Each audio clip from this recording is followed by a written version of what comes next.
So, what's the most exciting thing about moving from fossil fuels to renewable energy? Right. I mean, if you think about it, renewable energy is we've been emerging, moving away from traditional fossil fuel to renewable energy, and it's been exciting. But the diversity of energy that we have the option, the diversification of energy, and it seems exciting moving forward. For example, the fusion energy, the breakthrough recently for fusion energy. That's the most exciting area that we look into the long run. And I think the most interesting one would be as well if you look at the semiconductor as well, by changing the chips and making, for example, for in the car industry, by changing the chips you can improve the range and so on in cars. And if you could do that in other areas as well, increase efficiencies and speed and so on, that would be more exciting to see in the long run. Okay, from my perspective, it's if it contributes to making the UK energy independent, that's what excites me, because I don't want us to be in a position where we're dependent on other countries, particularly rogue states, and we know which countries we're talking about here. Anything that helps move towards energy independence, like the United States has now got, I think is a positive move.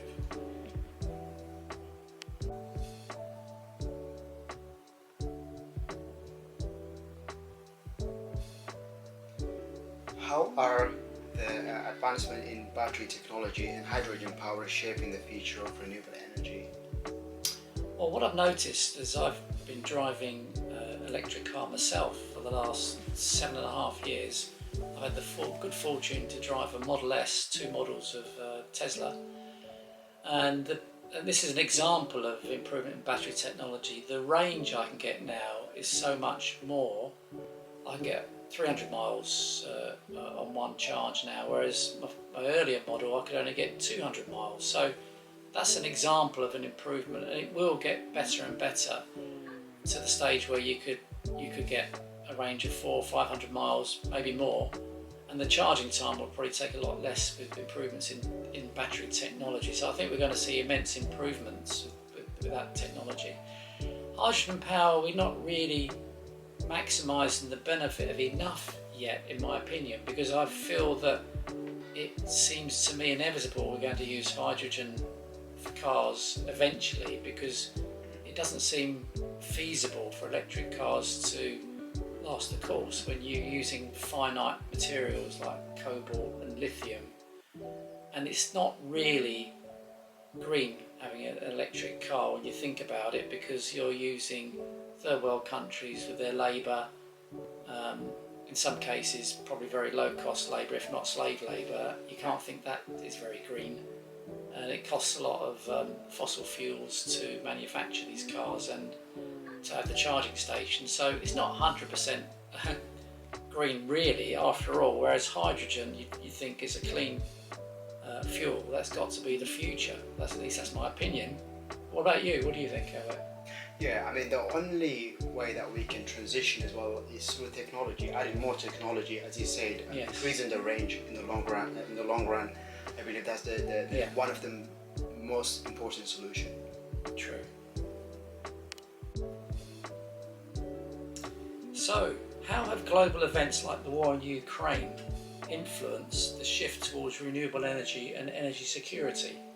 Right. I mean, most people they didn't realize that after the war of Ukraine, they realized afterward how vulnerable we are into like this exogenous event that like the Ukraine war, and most government they had to rethink through their policy in terms of energy security, and that's why I think new policy came in, more incentive came in to support renewable energy companies and other companies, European countries, to be energy independent or to have a robust supply chain. So that seems to be the shift we can see, and is supported by incentive, and I think that will continue in the long run. That's good.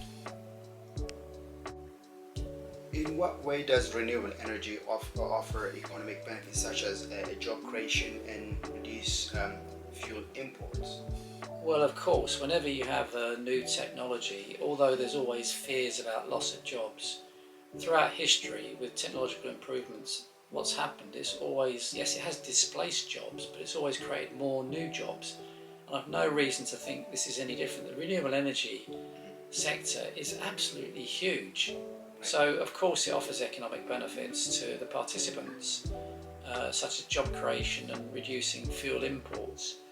That's got to be the ultimate goal in my book, because energy independence in an increasingly geopolitical and sensitive world with two major wars going as we speak in Palestine and Ukraine, and other wars which don't make the news as much, you do realise there's a great vulnerability, and the ability to be energy independent gives you a lot more security, I feel. So if it offers that, then I'm really very much in favour of it.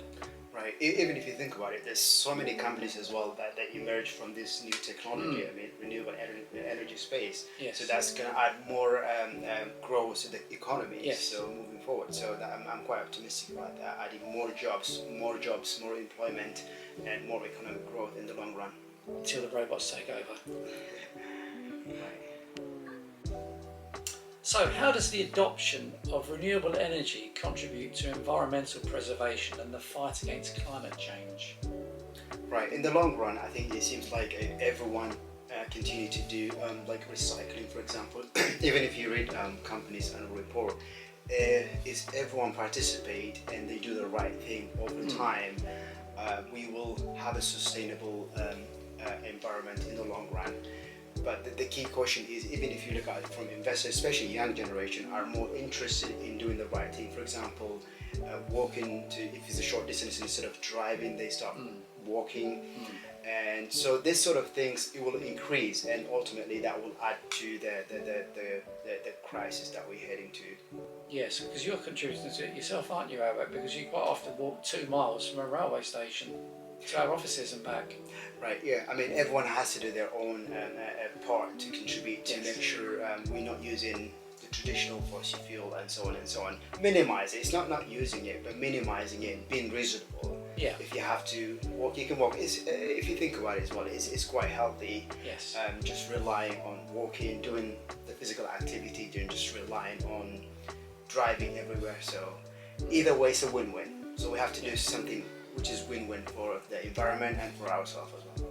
So the railway company banning your e-scooter probably wasn't a bad thing after all, eh, Albert? No, it's actually encouraged me to walk more now.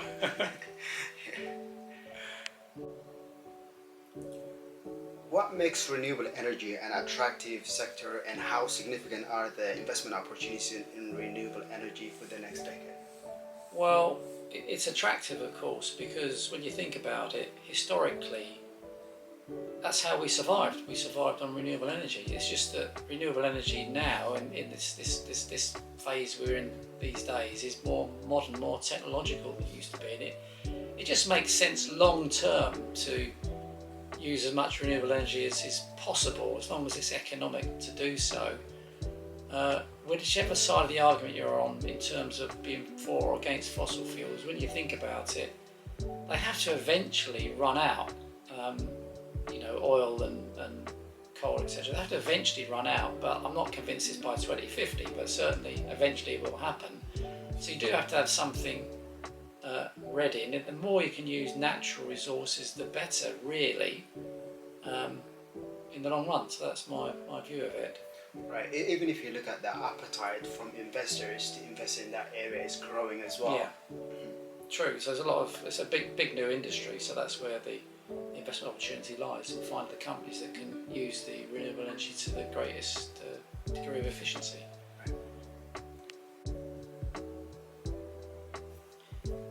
How does the investment in renewable energy correlate with efforts to achieve net zero emissions by 2050? Right.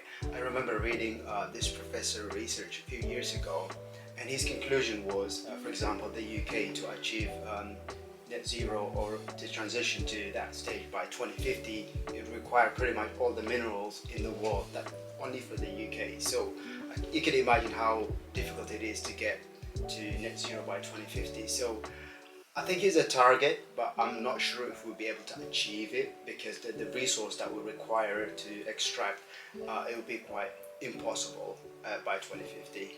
But when we get there, we will find out. I agree. I read that the governments of the world, countries of the world, would have to extract more minerals and commodities than has ever been extracted in the entire history of the world to get to net zero by 2050. It's just impossible to achieve. It's a laudable goal to have net zero, but not by that within that time scale. And the problem is, well, you have around 90% of this mineral is controlled by China, directly or indirectly. Yes. So in the Western countries, we are quite vulnerable as well from any with a country that is, for example, as China. So you don't want to rely on China, for example. No. I mean, most countries like Germany will rely on from Russia, Yes. from natural gas and so on.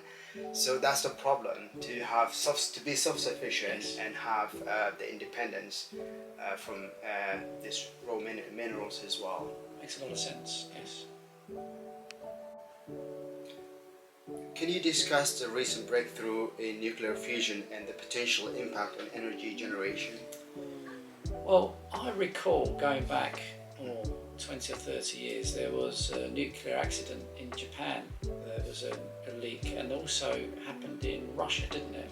Yeah, Ukraine, I think. So these are two terrible incidents in the past, but my understanding is that new nuclear power stations are far safer and more efficient than old-fashioned ones, and that this is quite a good source of energy. While we're making the transition to renewable energy, I think we've got no alternative other than to use a substantial amount of nuclear energy in the short term, whilst we're building the renewable energy infrastructure, which will take far longer than 2050 to achieve.